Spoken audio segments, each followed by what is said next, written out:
E seja bem-vindo ao podcast Bora pra História, onde a verdade é mais intrigante que a ficção.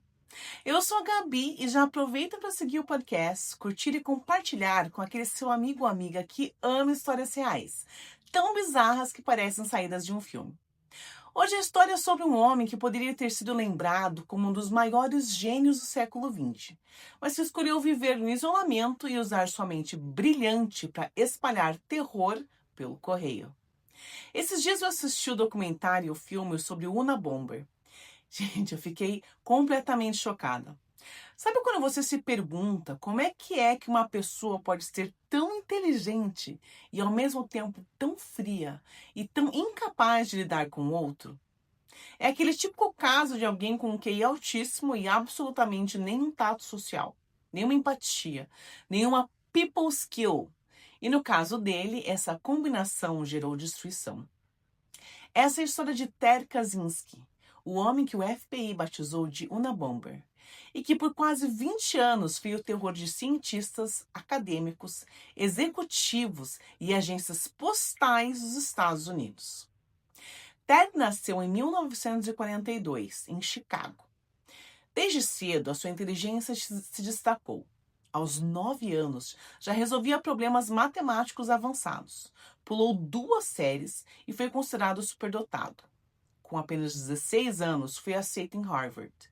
Mas o avanço acadêmico trouxe um isolamento emocional cada vez maior.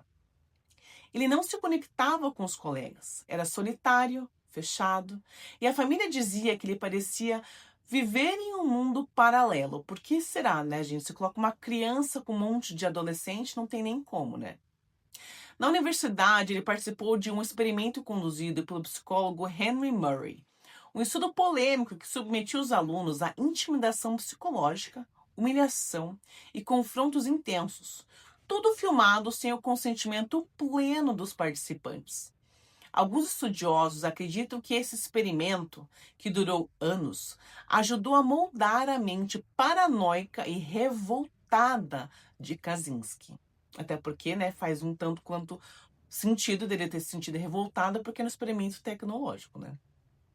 Depois de Harvard, Ted fez doutorado em matemática. Era brilhante. Aos 25 anos, foi contratado como professor da Universidade da Califórnia em Berkeley. 2 anos depois, abandonou tudo sem nenhuma explicação. Se isolou em uma cabana sem água, sem luz, sem nenhum contato com a modernidade. E lá ele começou a arquitetar o que se tornaria uma das campanhas mais longas e assustadoras de terrorismo interno nos Estados Unidos. De 1978 a 1992, Ted Kaczynski enviou 16 bombas caseiras a professores, cientistas, executivos, empresas de tecnologia e companhias aéreas. 3 pessoas morreram, outras ficaram mutiladas.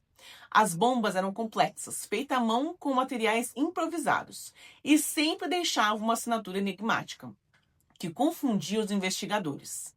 Foi quando o FBI batizou o caso de Unabomber, sigla para University and Airline Bomber, e o nome Unabomber acabou pegando. Em 1995, após anos de terror, o Unabomber fez uma proposta. Se o The Washington Post e o New York Times publicassem seu manifesto de 3.000 palavras, ele prometia parar os atentados. O manifesto chamado A Sociedade Industrial e o Seu Futuro era uma crítica furiosa à modernidade, à tecnologia e ao sistema capitalista. E por mais perigoso e inconsequente que fosse o autor, alguns trechos chamam a atenção pela força das ideias. Um dos mais famosos diz: a tecnologia é uma força mais poderosa do que o desejo humano. Ela tende a se desenvolver independentemente da vontade das pessoas.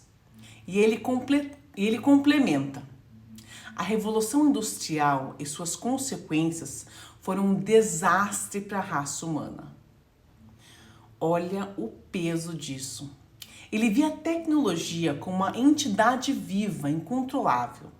Algo que cresce mesmo quando ninguém quer. E ele acreditava de verdade que o ser humano estava sendo engolido por ela. Outro trecho me fez parar e pensar. A liberdade significa ser dono da própria vida. Mas numa sociedade tecnológica, a liberdade é restrita a um nível inaceitável. Essa é daquelas frases que, tiradas do contexto, até poderiam entrar em um TED Talk.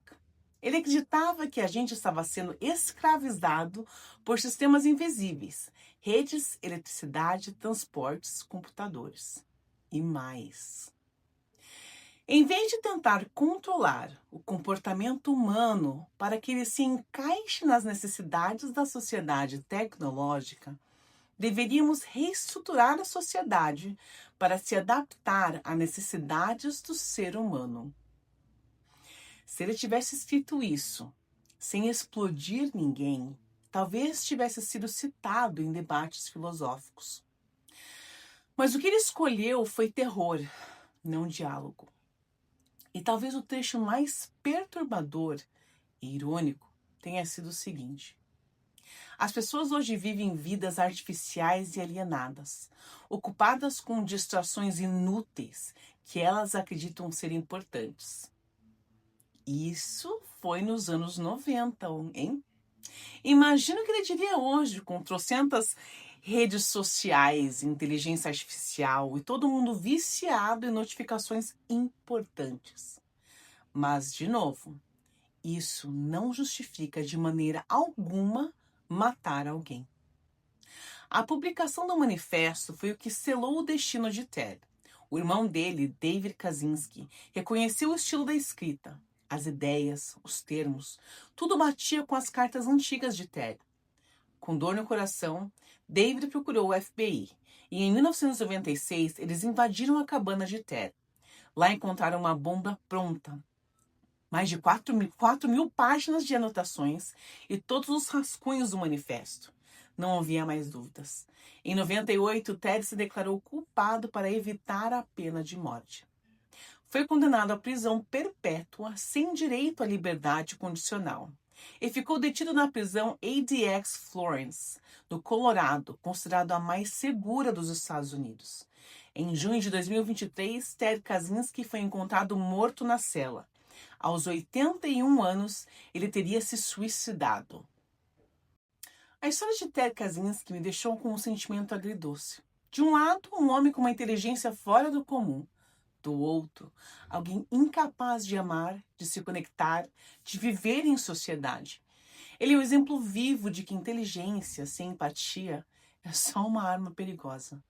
E pior, algumas das críticas dele continuam ecoando até hoje, o que mostra que o problema não estava só nas ideias, mas na forma violenta como ele escolheu transmiti-las.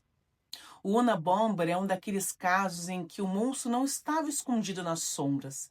Ele estava trancado em uma cabana, escrevendo enquanto o mundo queimava. Se você gostou do episódio de hoje, compartilhe com seus amigos. Se quiser apoiar o Bora Pra História, para que eu continue contando essas histórias malucas da vida real, é só acessar apoia-se/Bora Pra História. Nós também estamos no Orelo, viu?